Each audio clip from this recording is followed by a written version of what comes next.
Many of our videos are in essence book reviews, since we prefer to quote the classical and modern authors to encourage you to study and reflect on these classics. And in this video we're going to review the books and lectures for ancient Greek historians and ancient Greek philosophers. And we'll start with the ancient Greek historians. In his Histories, Herodotus wants us to remember the mighty deeds performed by the Greeks and Persians in the Greco-Persian Wars. He was inspired by Homer. His stories about the ancient history of Greece includes many stories about the gods, although he was also a somewhat careful historian in his own unique way. Thucydides, who derided the many fanciful stories of Herodotus, is considered to be the first modern historian who seeks accuracy rather than entertainment. Their lifespans were only separated by a few decades. They were contemporaries, although history does not mention that they ever met. Thucydides and Xenophon were both generals. Thucydides ended his history of the Peloponnesian Wars mid-chapter, mid-paragraph, and mid-sentence, and Xenophon's history of that war started at that point. The works written by Xenophon of Athens were favorites of both ancient and medieval scholars and readers, but modern scholars tend to deprecate Xenophon. Plutarch is a Roman writer and stoic philosopher who wrote his lives of noble Greeks and Romans about 450 years later, and used the other Greek historians as important sources, plus other sources that are totally lost to modern scholars. To understand Greek history, we need to understand the Greek wars. The earliest war is the Trojan War, when gods still mingled with humans. That was about 8 centuries prior to the Greco-Persian Wars. The Trojan Wars were likely fought in 1100 BC. It may have been a mythical war, but most historians speculate that the myths were a remembrance of an actual struggle. The Greco-Persian Wars, fought between 499 and 479 BC, the Greeks unexpectedly defeated the Persians through a combination of luck, fortune, bold leadership, bold military attacks, and superior naval and hoplite battle tactics. And just 50 years later, the Athenians and Spartans fought the Peloponnesian Wars. These wars have been compared to the Great World Wars I and II. These wars were fought to close to 3 decades by 2 generations of Greek soldiers. And the consequences of these wars and the unending conflicts following the Peloponnesian Wars made the Greek city-states vulnerable for domination by Alexander the Great in the next century. Going to the individual books, Thucydides is a wonderful writer. He was a general in the Athenian army who was exiled when he was blamed when he was unable to prevent the capture of Amphipolis with its important silver mines. His histories record both the sparks that ignited the Peloponnesian Wars and also explore the true causes of the wars and the hidden resentments and motivation for all the actors in each phase of the war, both through observations and the many speeches, based on the memory of what the listeners said and what Thucydides reasoned they should have said. Xenophon continues his history of the Peloponnesian War where Thucydides left off, though with fewer speeches.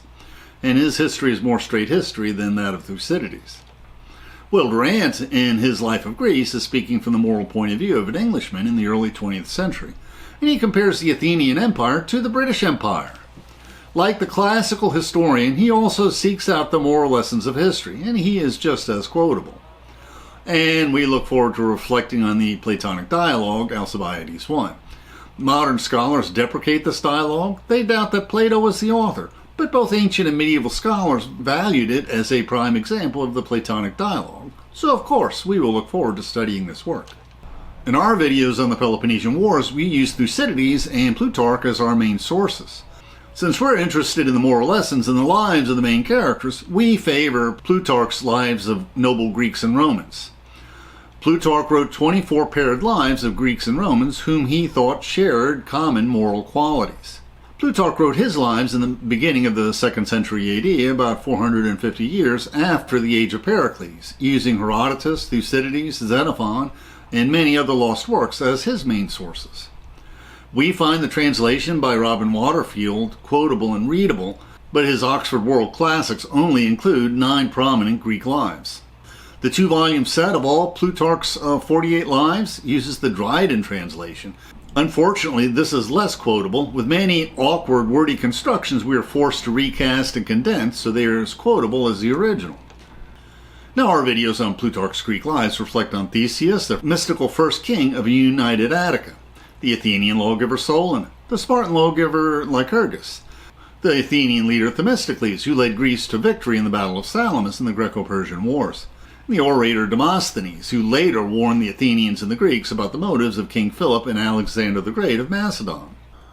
For the Peloponnesian Wars, we reflect on the radical Athenian democrat Pericles, Aristides the Just of Athens, the peacemaker Athenian general Cimon, the failed Athenian general Nicias, the outrageous patriot and traitor Alcibiades of Athens, and the Spartan commander Lysander, who showed mercy on Athens when she lost the war. We have a series of videos reflecting on the Peloponnesian Wars. In the first video, we also examine the history behind these ancient historians in greater detail.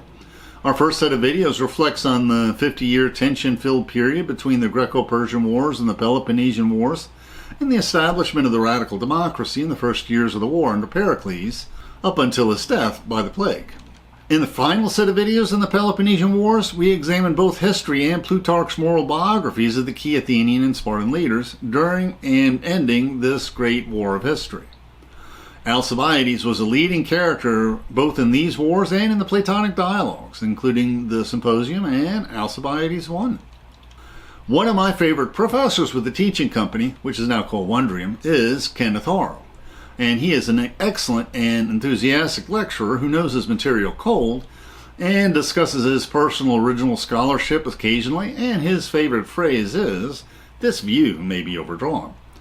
And this is a 36 lecture set. He devotes entire lectures to some important topics that I linger on for only a sentence or a paragraph or two, like Corcyra and Megara and Corinth, Potidaea, the Delian League, and the 30-Year Peace. Professor Harl says that an important secondary ancient source for the Peloponnesian Wars is the ancient 1st century Greek historian Diodorus Siculus, which we may consult for future lectures. The teaching company Wondrium professor Jeremy McInerney provides another perspective for his lectures on the Age of Pericles. He has many lectures on the culture and theater and the building program, where the Parthenon and fleets of triremes were built. These professors have other videos in ancient Greek history. The middle two lectures are additional lectures by Professor McInerney, and the others are by Professor Harl. They both have lectures on Alexander the Great, and Professor Harl's lectures on the fall of the pagans is one of my favorites. Rufus Fear is another one of my favorite and entertaining professors of the teaching company, now Wondrium. He has a series of lectures on Greek lives and also Roman lives. Rufus Fear personifies the strengths and weaknesses of oral tradition. If he'd been alive in the time of the ancient Greeks, he would have been a traveling bard. Rufus Fear always grasps the most salient features of these Greek lives. He loves to point out which historical figure lives by a moral compass, but his weakness is sometimes small inaccuracies do slip into his lectures. And now we'll discuss some books beyond the Peloponnesian Wars. Xenophon's History of the Persian Expedition was famous in both ancient times and the Middle Ages. It is a gripping and entertaining account of his trials and adventures in Persia. Xenophon signed up with many other Greek mercenaries to serve in the Persian army of Cyrus, descendant of Cyrus the Great, who was contesting the throne of Persia. The Greeks were victorious in battle, and to clinch his victory, Cyrus and his forces, in a tactic Alexander the Great would later repeat, charged the forces surrounding King Artaxerxes II. But Cyrus was killed instantly when an unlucky spear went through his head, killing him instantly. These Greeks were now stuck in the middle of Persia with no friends. Their leadership was wiped out in a peace banquet, so the Greeks, being Greeks, just elected new leaders, including the newly promoted general Xenophon. He helped lead the Greeks out of the depths of Persia, beating back constant ambushes on a 2-year march up the Tigris River, through the mountain ranges, and finally reaching the safety of the Greek colonies on the shores of the Black Sea. And this saga suggested to King Philip and his son Alexander the Great in the next century how weak Persian Empire was and how it was ripe for the taking. The ancient author Arrian has adventure stories about the amazing campaigns of Alexander the Great, who never lost a battle, and who brought Greek culture to much of Asia. These two books provide moral lessons on the value of persistence and courageous enterprise, but they're mainly just fun stories to read. And we found this collection of lectures by Professor J.B. Bury from the early 20th century on the ancient historians of Greece, including Homer, Herodotus, and Thucydides. The Athenian Constitution was written not by Aristotle, but by a student of Aristotle. The Athenian Constitution tells us much of what we know about the details of how the Athenian courts, juries, and democracy functioned. It was deemed lost until scholars found papyrus copies of this work in the trash dumps of ancient Egypt in the late 19th century. A detailed discussion of this book is included in our video on ordinary life and justice in ancient Greece. Robert Garland gave the lectures on the other side of history, daily life in the ancient world, surveying conditions in Egypt, Greece, and Rome. His lectures on Athenian democracy include some lectures on what justice, juries, and courts was like for ordinary Greeks. In the Long Shadow of the Ancient Greek World by Professor Ian Worthington goes all the way back to the end of the Greek Dark Ages at around 700 BC. And the Athenian democracy and Long Shadow lectures are indebted to the Athenian constitution for the details they provide. Now we'll talk about the books and lectures for Herodotus and the Greco-Persian Wars. The histories of Herodotus are an absolute joy to read. He seeks to have his histories recited to Greeks who attend the festivals, so he wants to make them entertaining. The curiosity and gullibility of Herodotus leads to many captivating and hard-to-believe yarns about the culture and myths of the various lands in Persia, Egypt, and Greece and the surrounding lands. Thus, he's also called the first ethnographer, and his histories are also one of the first travelogues of the ancient world. But over the years, archaeologists and historians have found proof for many of the outlandish-sounding tales that Herodotus told. And Xenophon was a great fan of the original Cyrus the Great, who conquered much of the Babylonian Empire, and also brought the Greek colonies of Asia Minor into his empire. Xenophon wrote The Expedition of Cyrus, which was highly acclaimed in both the ancient and medieval world. Perhaps we will reflect on this work in a future video. Another work that is quoted often by the ancient authors is the Works and Days of Hesiod. This contains many stoic-like sayings that reflect on the strengths of the Greek warrior culture. The translator speculates that the Diogenes was written by someone other than Hesiod, since the style of these two works differ so radically. And back in the day, the Britannica salesmen sold many copies of their series, The Great Books of the Western World, along with the Encyclopedia Britannica. And so a bookcase full of these books had many proud owners eager to show off their educated values, often exhibited next to their silent pianos, both excellent pieces of passive furniture. That means that there's so many unread and unmarked copies out there that you can cherry pick individual used copies of selected volumes in the series from Amazon, including this volume that includes all the Greek plays that survived from antiquity for a very reasonable price. Unfortunately, none of these books have footnotes, but we can instead rely on Dr. Wikipedia for the background information. The first of our series of videos on the Greco-Persian Wars also includes a discussion on Herodotus, including comments by Professor J.B. Bury, and another video includes a play by Aeschylus, which is an eyewitness account of the Battle of Salamis, written from the point of view of the Persians, who were outwitted by the Athenian leader Themistocles.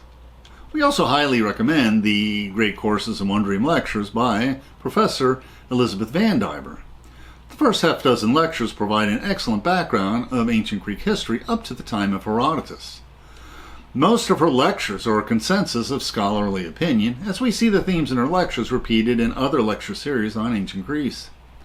And the Great Courses on the Greco-Persian Wars by Professor Hale also provides interesting archaeological evidence used by modern historians to add to and correct the classical literary evidence that's our primary sources.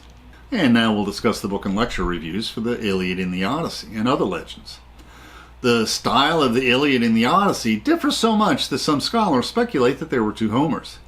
The Iliad is an epic poem, while the Odyssey reads more like a modern novel, complete with multiple flashbacks. Homer's Iliad and Odyssey show how the ancient Greek culture and all ancient cultures were warrior cultures. All ancient cultures were warrior cultures by necessity, because if a city-state was defeated by a hostile power, often the men were slaughtered and the women and children were forced into slavery.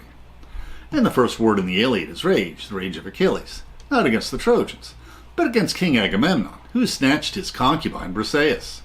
And instead, King Agamemnon offers his concubine Chryseis to Achilles. And we can imagine him saying, Chryseis, Briseis, what's the difference? And the Iliad is also a character study of our flawed hero Achilles, as he ponders the meaning of war, the meaning of life, and the empathy of suffering. The Odyssey tells us of the decade-long journey of Odysseus from the Battle of Troy to his kingdom back home, and how he, with his son, a few slaves, and the disguised goddess Athena, are compelled to fight the 100 suitors trying to marry his abandoned wife Penelope. The Odyssey stresses Xenia, or hospitality towards strangers, and Odysseus meets many monsters and sorcerers and princesses, some who are good hosts, some who are bad hosts. And we also include here the Tales of the Northwest, which is one of the best depictions of the warrior culture of the American Indians. And we compare these tales to the tales recorded in the Iliad, and there are many similarities in these two Stoic cultures. Another work of myth and legend is the Voyage of Argo by Apollonius of Rhodes, including the tale of Jason and the Argonauts and their quest for the Golden Fleece, and his horrible sorceress wife Medea, who murders her own sons in the Greek play Medea by Euripides. And our first video in the series on the Iliad examines the Iliad in Greek culture and reflects on the scholarly debates on whether Homer existed, whether there are several Homers, and on oral history as recited by the bards of old. And we have videos reflecting on what the Iliad reveals to us about the ancient Greek warrior culture, comparing it to the American Indian warrior culture, and also comparing the Greek practice of capturing concubines in war to the laws in the Torah or the Old Testament, exhorting that captured concubines must be treated with the respect due to Jewish wives. Finally, we explore the tensions in the Iliad's depictions of the glory and honor of war versus the madness and futility of war. Some additional material included in Professor Elizabeth Van Diver's lectures on the Iliad is a poem by a World War I soldier that imagined the fiery visage of Achilles, lit by Aphrodite at dusk, above the trenches near the beaches where the Greek ships were moored, and how this frightened the enemy. And she also discusses in greater depth the embassy of the Greek soldiers to coax Achilles into battle, and the moral lessons we can draw from the camp meetings that went badly, and the funeral games, among others. Professor Elizabeth Van Diver also recorded lectures on the Odyssey by Homer and its theme of xenia, or hospitality to strangers. Some monsters, like the Cyclops, rather than offering hospitality and a hot meal to strangers, instead eat them for dinner. Sometimes a sorceress will turn travelers into swine, but offers xenia when Odysseus outwits them and charms them with the help of the gods. And sometimes beautiful princesses pose a danger of a different sort when they seek to make Odysseus their prince, but our hero longs to return to his wife Penelope. And Professor David Schenker also has lectures on masterpieces of Greek literature, and he also discusses the Iliad and the Odyssey. So now we'll discuss some of the book and lecture reviews on Greek philosophy. The Penguin Classics have many of the dialogues of Plato. The Penguin Classics series has both good introductions and good translations. And this collection of the last days of Socrates includes several Platonic dialogues. Now, stay away from the paperback, The Complete Dialogues of Plato on Amazon. The typeface is so tiny it's impossible to read. But Barnes & Nobles has a good collection of the main dialogues of Plato. We cut some videos using Xenophon's Conversations of Socrates as the main source. His Socrates is more of a Stoic moral teacher than the more mystical Socrates of Plato's dialogues. So many scholars quote from the lives of the eminent philosophers written by Diogenes of Laertius, and I might add we put the surname because Diogenes of Sinope is a famous Cynic philosopher, that I decided to purchase this history myself. Half the book is scholarly essays in the appendix on both Diogenes and these early philosophers. And the essays by Diogenes on the best-known philosophers, including Plato, don't really tell us that much more than the other ancient sources. But he's the only or predominant source for many early and minor Greek philosophers, some who are only known because of Diogenes. Now, if any of these essays were submitted as a college term paper today, they might qualify for a solid C. Scholars suspect that Diogenes was an Epicurean, since his last chapter on Epicurus is more complete than the other chapters, and is the only chapter that includes major excerpts from the philosopher's writings. For all the other philosophers, we must settle for Diogenes repeating anecdote and illustrative incidents from their lives, and the occasional short quote. And the early Greek philosophy book is a collection of snippets from the pre-Socratic philosophers. The teachings of Socrates and also the philosophical works of Plato and Xenophon were so influential that there was little enthusiasm for copying the works of the early Greek philosophers. Some were only mentioned in Diogenes, or snippets quoted by Aristotle or the other ancient Greek writers. And these three great course lectures were used as sources in our videos on Platonic dialogues. Professor Schenker in Masterpieces of Greek Literature makes some of the same points as does Professor Van Diver. Professor Zigru in Plato, Socrates, and the Dialogues is so enthusiastic about Plato that one wonders if his is a sort of Platonic religion. And all three are excellent sets of lectures. And we have two videos on the Plato's Dialogues and Xenophon's treatise on the trial and execution of Socrates, plus a video on the Stoic Socrates of Xenophon, plus a video on how the slanders of the comic Aristophanes may have contributed to the eventual execution of Socrates.